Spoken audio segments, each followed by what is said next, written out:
Initiation au montage des mouches. Alors cette vidéo s'applique uniquement à ceux qui n'ont jamais monté de mouche et qui désirent commencer cette discipline.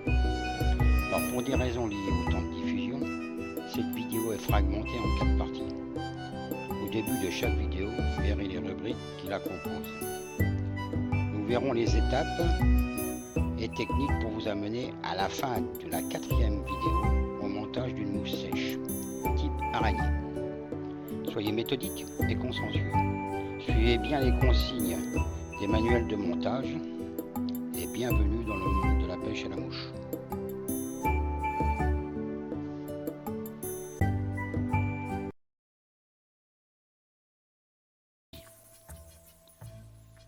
On va commencer déjà par le plus important, c'est l'étau. Là ici c'est un étau rotatif. Comme tout le monde, j'ai acheté un petit étau au début et puis après quand ça m'a plu, j'ai acheté un rotatif. C'est quand même bien pratique pour les enroulements. Bon, c'est un investissement quand même. Là celui-là il est monté sur socle parce que comme je me déplace pas mal, on n'a pas toujours des tables où on peut pincer les étaux. Là une petite double face est montée pour poser les hameçons, les billes, les bricoles. C'est bien pratique. Ensuite de ça, nous avons les porte-bobines. Alors une multitude d'outils comme ça, petites bobines, grosses bobines. Moi je prends tout le temps avec la céramique. Il faut que l'intérieur soit en céramique, c'est mieux. Et puis je fais quelques tours de plomb, de manière à ce que lorsque je les lâche, il serre quand même un peu le fil. Voilà. C'est simple. Et on en trouve partout. Les ciseaux. Là ici un médium, un micro. Et là ce ciseau j'aime bien parce que on le met ou dans la main ou on met le doigt là, et ça donne un réglage, ce qui permet de travailler tout en ayant le ciseau dans la main. À prendre de la qualité. Là, les twisters, à gauche, un pour les petits twists, à droite pour les plus grosses touffes de poils genre cervidés. Les pinces à racles, une grande et une petite. Moi je mets une gaine thermo-rétractable sur les mâchoires. Ça glisse pas et ça sert mieux. Vous voyez ? Une aiguille à dubbing. De l'autre côté vous avez un petit outil qui sert à faire les demi-clés pour finir les nœuds quand on n'a pas de wash finish. Ici un égaliseur de poils, le plus simple. Alors, en 2 morceaux, vous mettez les pointes de poils par là, vous tapez bien fort et tout doucement vous sortez, tout doucement, là je fais vite, tout doucement vous sortez vos poils qui sont égalisés.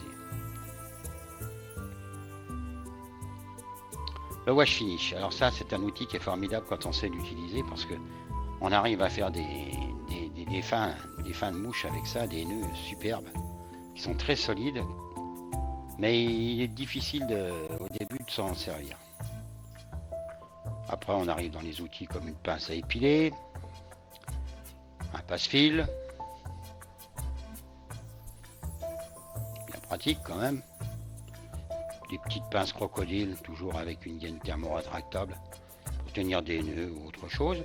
Ici j'aime bien cet outil, c'est pour protéger les racles du vernis ou bien pour faire la fin de tête, ça écarte bien les racles. Une petite brosse métallique, une vieille brosse à dents, une pince plate bien sûr pour écraser les ardillons, un petit morceau de velcro à crochet, donc côté mâle, pour ébouriffer les dubbings, c'est bien pratique. Et une lampe à UV si vous utilisez de la colle UV. Si vous faites des streamers, tout ça, des gros streamers, vous utiliserez de la colle UV. Ça, c'est bien pratique pour la solidifier. C'est indispensable d'ailleurs. Donc, vous voyez, alors surtout, prenez des outils de qualité. N'achetez pas des kits tout faits où vous aurez quelque chose de bien et le reste sera à refaire. Choisissez de la qualité. Vous ne serez jamais déçu avec des outils de qualité.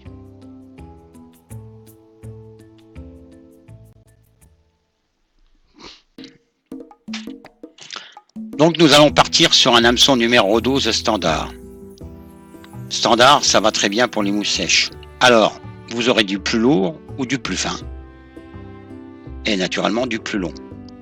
Donc ici, vous avez un plus fin, 3XF, même numéro, mais plus léger. Ici, plus court, un tout petit peu plus court. On est tout dans le 12. Hein. Ici, 3XL, donc assez long, pour des très très grosses mouches ou des petits streamers. Ici, c'est un numéro 6XL, pas pour les streamers.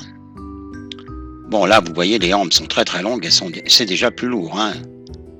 Après, les spécifiques, alors là, ici, nous avons, souvent pour les gamards ou certaines nymphes, ici, c'est le coudé, avec l'œillet à l'intérieur. Ici, le Yorkshire Cadiz avec l'œillet à l'extérieur, donc avec une hampe un tout petit peu plus droite. Celle-là, la hampe est toute bombée, c'est souvent pour les nymphes. Ici, c'est pour une petite tige parachute, ça permet de monter quand on n'a pas trop l'habitude de mettre des pompons. Ici, pour faire des cordes attachées. Là, pour faire des nymphes plates. Et là, vraiment, alors, très spécifique pour certaines éphémères. On s'en sert pas beaucoup.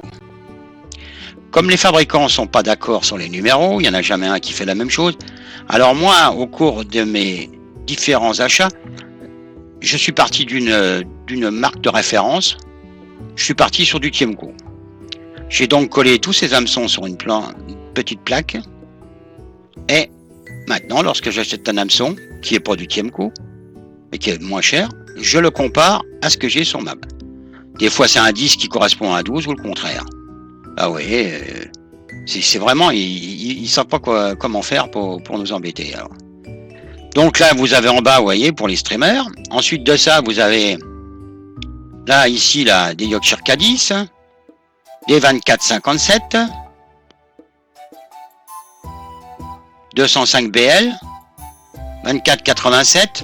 Donc on voit que elle a des 3XL pour les petits streamers. Donc quand j'achète un hameçon, je le compare. C'est la meilleure façon de faire quelque chose. Alors l'hameçon, ce qui nous intéresse, c'est la longueur de la hampe. Pourquoi? Parce que c'est là-dessus que nous allons poser tout nos matériel. Plumes, fil, corps, tout. Et ici, vous avez un petit tardillon que nous écrasons, nous les adeptes du no-kill, avec une petite pointe qui est grand 30 ou pas, ça dépend des... Et là, l'écartement.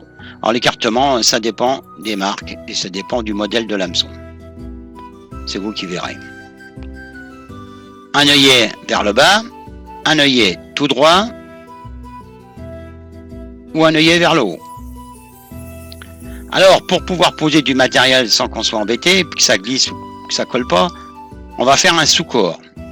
80% des cas, vous ferez des sous-corps, même peut-être 90%. Avec bobine main droite, fil main gauche pour les droitiers. Vous commencez votre enroulement en revenant vers l'œillet. Et ensuite, vous repartez vers l'arrière. Là, vous allez couvrir toute la hampe de ce fil de montage. On spire serré et jointive. Quand on n'a pas l'habitude, bon, c'est pas très serré, donc on va se servir de la main gauche. Avec le fil qui traîne, regardez, je fais des spires qui sont pas belles, hop. Avec le fil, je tire largement comme ça et je vais écraser automatiquement toutes mes spires.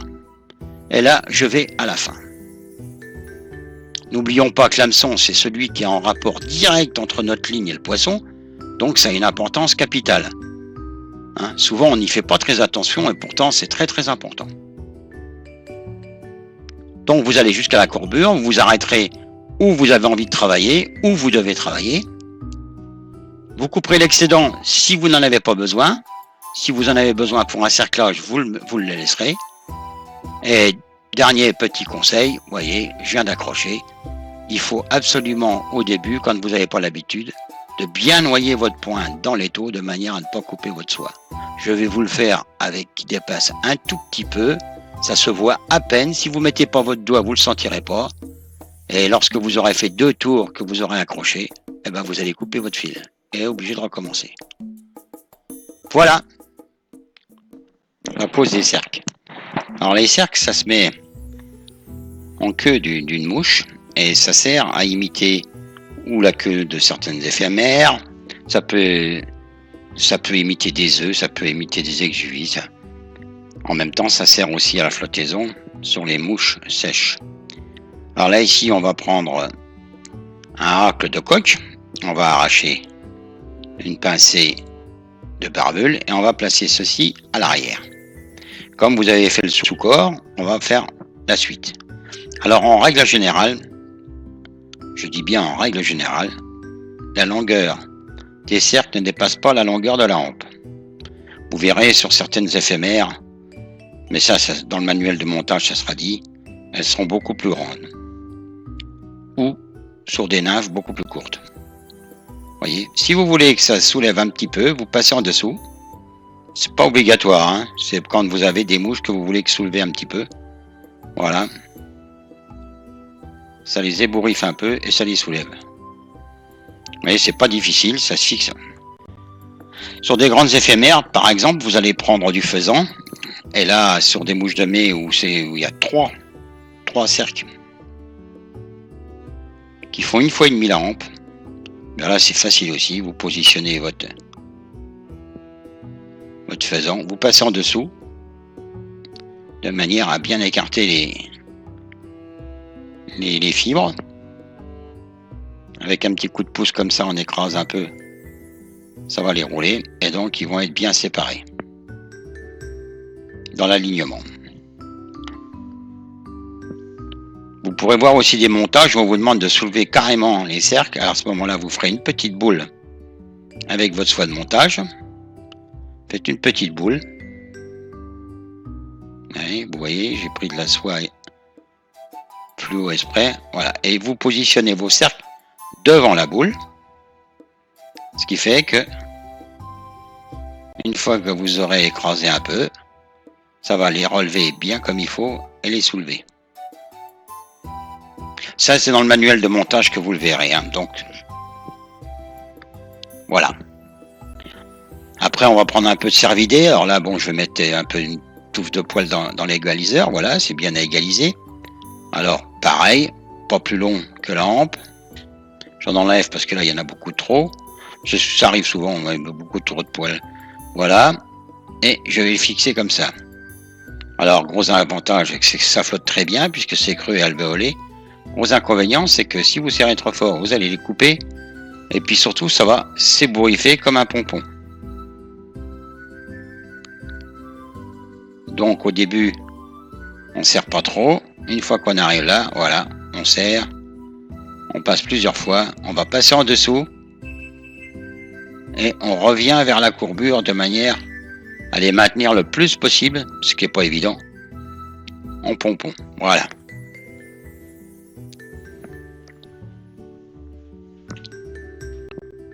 Ensuite, vous avez les matériaux synthétiques. Alors là, vous voyez, ça c'est une mèche d'antron. Alors ça se fixe un brin de laine, de l'antron, une mèche quelconque. C'est facile à poser. Mais vous verrez plus souvent, dans ce cas-là, ça s'appelle des tags. Vous verrez sur certaines mouches noyées, même sèches d'ailleurs, vous avez tag vert, tag rouge. Alors là, c'est coupé très très court. Ce n'est pas... Voilà, vous le coupez, c'est très court. C'est rarement plus long que ça. Et voilà. Et là, vous fermez. Voilà donc pour la grande généralité des cercles.